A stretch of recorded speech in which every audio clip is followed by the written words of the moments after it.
काय तुम्हाला कफन केली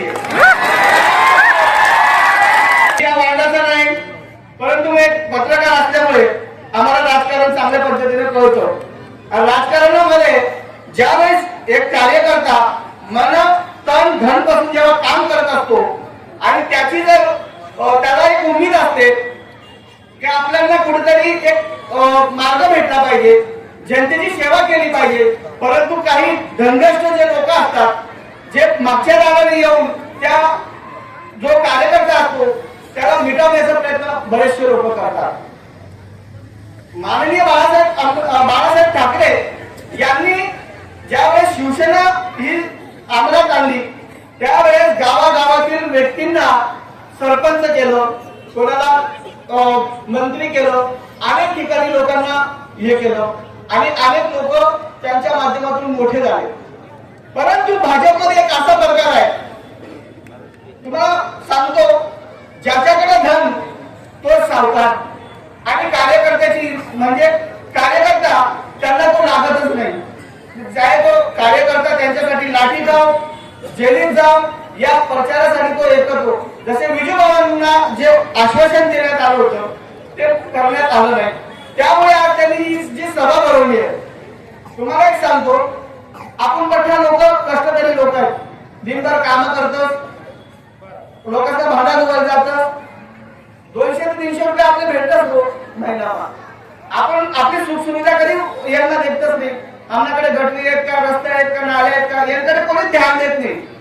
पण ध्यान देणारा जो व्यक्ती विजूनाला नाही सांगत, त्याचा वडीलच नाही सांगत का, त्याचे यांनी का बिझनेस आहे, सगळं काही आहे, ते त्याचं जीवन सुखीनं करू शकतं. पण त्या आठे गाव निवडी यावं म्हणणार तर तुमच्यासारखा लोक ज्या मजुरी करतात, आपल्या ज्या पोरं आहेत तसले कामाला येते, त्या पोरातल्या रोजगारसाठी, त्या पोरातल्या ज्या महानगरपालिका काम करण्यासाठी जर रोजगार नाही होईल, त्या पोरातले रोजगार मिळत येतील.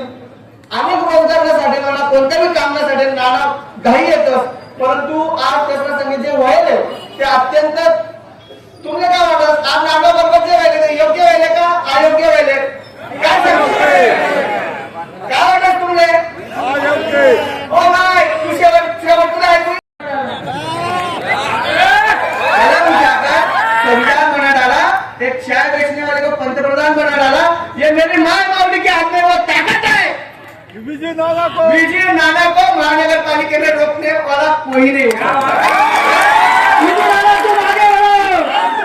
देश योगात मध्ये जात नाही.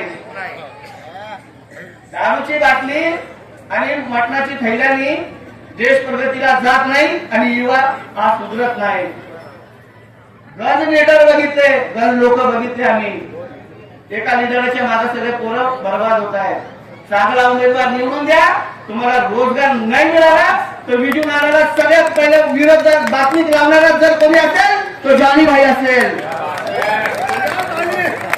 विजू नानाने जर काम केलं नाही तर पहिली विरोधात बातमी आपली असेल.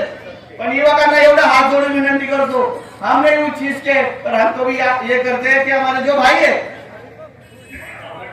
हमारे भाई ने आप भूमि के लिए बोला, इसलिए बोलता हूँ भाऊ ठाकरे बापू. तुम्हाला एक सांगतो, सगळं युवा का म्हणतो, विजू नाना पाहिजे की नाही?